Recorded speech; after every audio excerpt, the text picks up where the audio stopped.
Hey, Lorelia here. Welcome to my channel where I discuss finances, funding, and freedom. And as I always say on this channel, I have over 300, 400 videos on the topic of credit. So whenever I discuss the topic of credit, it's not nothing new.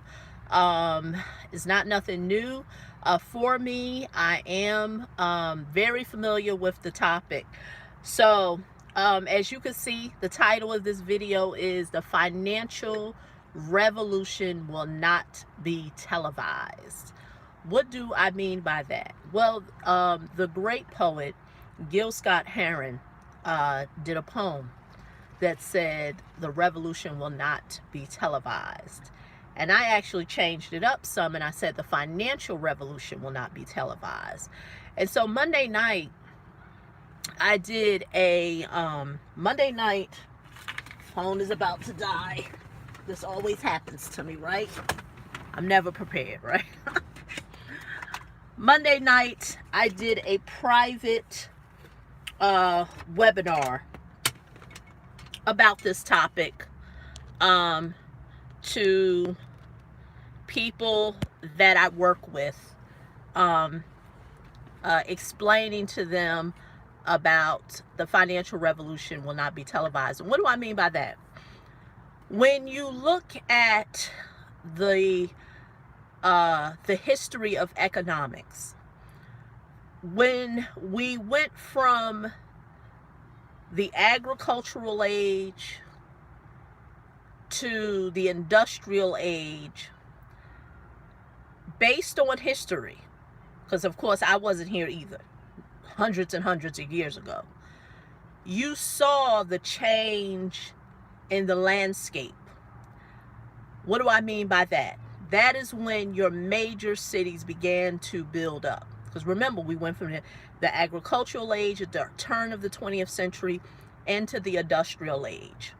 And so that's where you saw many cities begin to build up. You know, the New York Cities, the Chicagos, the Bostons, the list goes on and on. The Philadelphias, industry, Detroit, parts of Ohio. Industry began to take over the landscape. What was once farmland became warehouses, industries, factories, the list goes on and on. You saw that. Based on history, you saw the development of these things happening right before your eyes. Further down in the 20th century, we went from the industrial age into the information age. And in the beginning part of the information age, once again, change took place again. And although we are still in the information age, but it has evolved. It is now very digital. Many of the things that you do, you primarily do them online. If you think about handling money, when was the last time you physically had money in your hand? We have become a nation, not even a nation, but a world that relies on digital money, digital currency. Don't matter where in the world you're at, we rely heavily on digital currency. I do a lot of business with people overseas. And if you've ever did business with people overseas, primarily Britain, you know, so that would be the euro.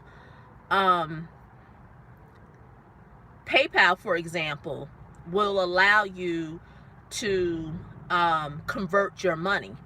And there has been times when the euro was higher than the US dollar. So the amount that I was supposed to, the amount that I would get would be higher.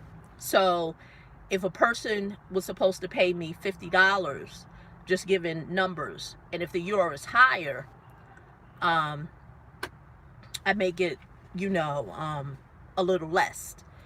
If the US dollar was higher than the euro, I get a little more.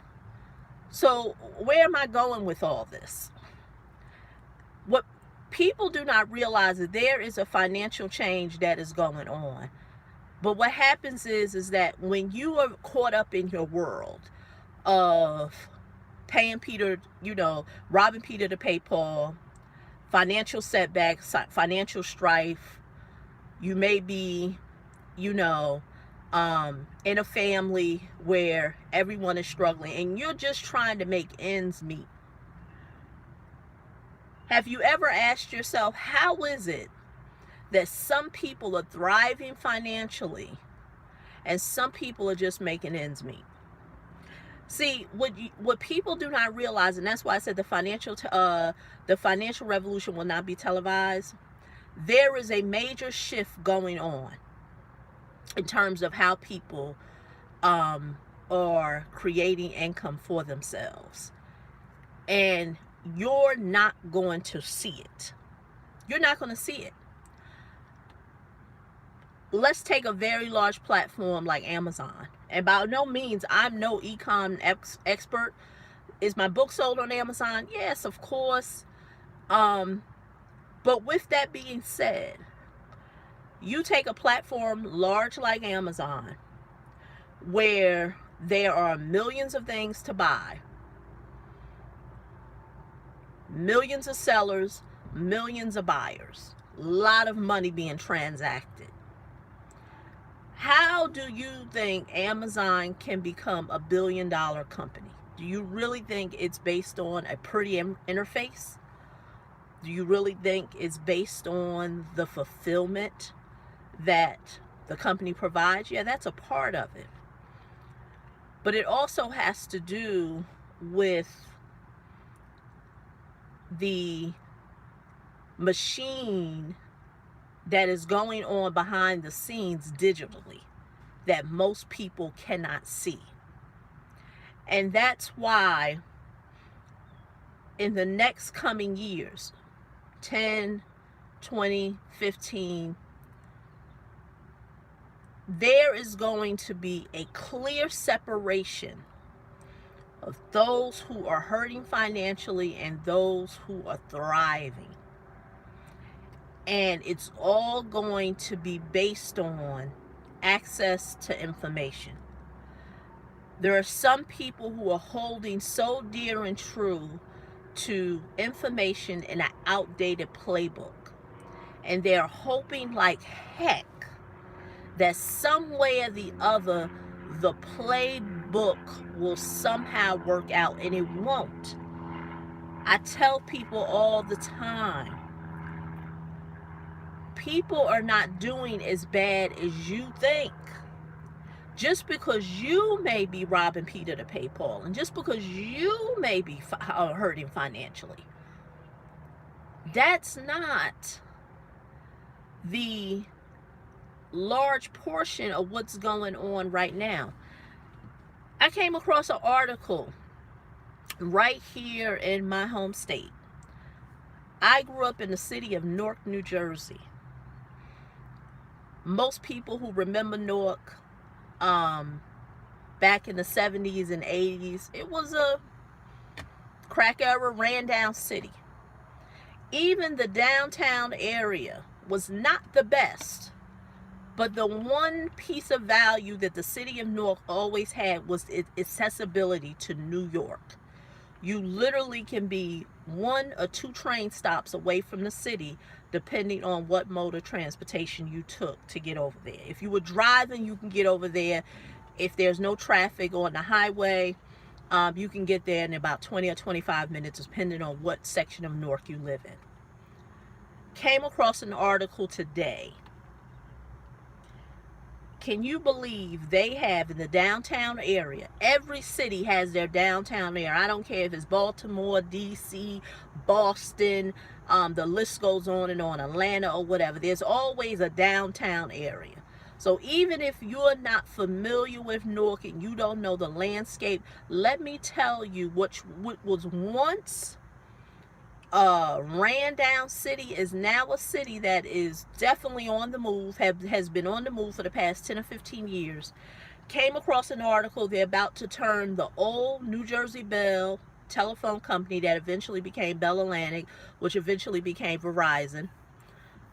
Alexander Bell, who, was supposedly one of the individuals who created the telephone many moons ago, lived here in New Jersey. The Bell Telephone Company is a company that was built 90 something years ago, sometimes in the 20s. Art Deco building, beautiful if you've ever been inside. They are now going to rehab that building. There has been a builder who bidded on this building from the city, not the city, but the Bell Telephone Company group, who owned a foundation or whatever, spent millions of dollars on the building, partnered with the city of Newark. The studio apartments, I don't care where in the country you live, we all know a studio is a studio. Studio means no bedrooms, just a open space with possibly a kitchen or a kitchenette, depending on how they're designed, in a bathroom. $2,200. A 2 or 3 bedroom goes for $4,000 and up. Now, of course, in the state of New Jersey, we have a law that when builders do a big development in real estate, a portion of that has to go to the low and moderate income. So there's going to be a set aside of apartments in this building that will be for the low and moderate income. When you're reading that article, one should ask, who making who can afford $2,000 for a studio in Newark? That's what the working person would say. The person who lives in the city, possibly in the interior of the section of the city, not under the downtown area.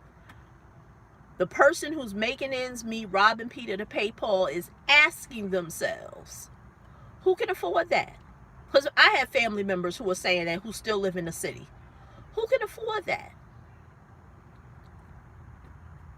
You best to believe there's a portion of people in this city, in this country, whereas them paying $2,000 for rent or $4,000 and more ain't even going to be a hiccup. It ain't even going to be a hiccup in their finances. And so why do I say that? Because I come across a lot of people who really feel like their situation in regards to their personal finances is really based on their credit. Don't get me wrong, there are some marvelous things that you can do with credit if you're leveraging it properly. But if you're just still that person who's like, I want to rebuild my credit, but when I rebuild my credit, I'm not looking to leverage it for it to create something for me in terms of me either buying assets or creating assets, and all I want to do is go back into consumer debt, meaning that they want to purchase things that's not going to produce any income for themselves, they are going to be on the ongoing treadmill of life. Get out of debt, get in debt. Get out of debt, get in debt. Credit score go up, credit score go down. They're not going to be part of the financial revolution that is happening. And I know my phone paused because a call came in. That's happening right online, and they're not taking part of it. I've been recently talking about a high income skill set. So some of the people that I'm working with, I did a private webinar. It was not a public webinar. That's why you don't see it on this channel.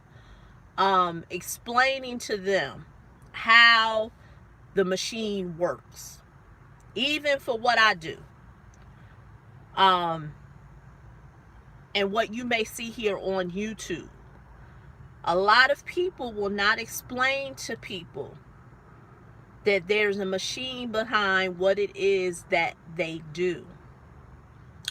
And I know you may be wondering, well, why is that important? It's important because some people just need to just find out something, because some people don't know what they don't know. And once I came across information in life and I was enlightened about some things, I was just so thankful that I found stuff out. And like I said, that webinar that I did earlier this week was for people who are interested in learning a high income skill. Now, once again, it doesn't have nothing to do with rebuilding your credit, getting out of debt. I have resources for that. Once this video processes, the links will be below. I have information for that. But this is something totally different. But this is what I know. Most people will not be open to learning anything new. Why is it? Sorry. It's because they are dealing with an outdated playbook. That's what it is. And some way or the other, they have all this debt, which I'm going to throw in student loans, and then they make $20 or $25 an hour. And they truly believe that they're going to get out of debt. There ain't no Dave Ramsey wisdom or Susie Orman wisdom that's going to help you with that, because the numbers don't work. There are so many financial calculators online. When you plug in the numbers and they tell you the amount of years, you can't be 50 plus $1,000 or more in student loan debt, making $20 or $25 an hour, because remember, the interest is still accruing on that money, and think that you're going to be out of debt for a reasonable amount of time. Because at the end of the day, you still have to live. Because in those calculators, they're going to ask you about your normal expenses. How much do you pay for housing? That's rent or a mortgage. How much do you pay for this? How much do you pay for that? Because you still have expenses that are part of your daily life. So when you couple that, and I did videos on it, when you couple that along with trying to eliminate that debt, the numbers don't work. They just don't. The numbers do not work. And so that's why I've said, well, instead of me telling people, just learn, just make more money, let me share with them some things that I'm doing, because I can only teach you what I'm doing. And I think this is the easiest thing to share with them, because when it comes to real estate, I think there are too many moving parts and factors to take into account. Some people that do come to me in regards to real estate come with a blank slate and just think that I'm supposed to paint the canvas. That's not how it works. Oh, well, tell me, how does this work? Tell me, how does that work? No, it's called YouTube. Go on YouTube, do a little research, figure some stuff out, have some substance to what it is that you're trying to learn, and then come back to me. But you cannot come to me with a blank slate and saying, oh, well, how were you able to get that recent, wholesale, real estate wholesaling? There's a gazillion videos on YouTube. That's a skill set. It's a gazillion videos right here on YouTube that can teach you how to get started in real estate wholesaling and generate some additional income. So what is my point for the whole matter? Because I've been on for about 20 minutes, is that I can't stress enough.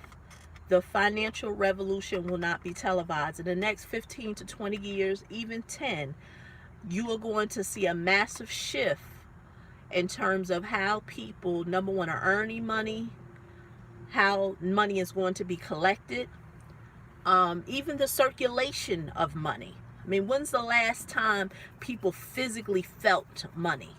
You know, when was the last time, if you worked a job, you've gotten a physical check? Don't get me wrong. I like getting real checks. You know, there are some affiliate programs that I'm a part of that I do sell. And I like to get, if I have the option to get a physical check, I still like those checks. You know, I know the digital thing, the money can come a little faster, but I'm really at a point in my business, I don't need the money to come immediately. That's why with real estate, I love a physical check, you know, because even that can be done, it can be done by a wire. You know, you could have the title company to wire you the money. Me, I still like a physical check. You know, don't get me wrong. You know, people may say it's just paper, and that is true, it is. But it's something that it does to the mind psychologically when you can actually see the money. I really believe that there's a reason why that the government here in the US have totally eliminated how you really deal with money. And even though it's a worldwide thing, but because imagine if you only have $200 in your pocket, that's all you can spend. Like, if you think about it, your parents or either your grandparents, depending on what age you are, probably was better at managing money than you are. Why? It's because we now live in times where people, the money comes so quick and goes so quick between automatic draft. I mean, think about it. You get paid on a Friday, you got them automatic drafts that's hitting your account for the payments to be made. A lot of times you don't even see that stuff. You don't even see your money when it hits your bank account, because the automatic drafts are hitting the same day. You know, I get paid on this day. This is when I'm gonna have everything paid out, this, that, and the other. And the financial experts tell people that. And so you haven't really, you know, psychologically taken in, you know, the amount of money that you've earned. You know, and the money, because the money goes out so quick. And so that's when you get so numb to the idea of it is what it is, you know. That's why I'm broke. You know, I don't even see my money. You know, people get so broke, I mean, so numb to it that they don't even try to figure out no solution. So I'm going to leave it like that. That's my story, and I'm sticking to it. If you want to learn more about any upcoming webinars that I have, go to the links below. I know they're not there now because I'm doing this live, but if you go to cashflow.yourmoneymentor.com, that will put you on my email communication list for you to learn and find out what I'm currently working on at this time. So, like I said, this is Lorelia. That's my story. I'm sticking to it. Please like, comment, let me know your thoughts. Okay, bye-bye.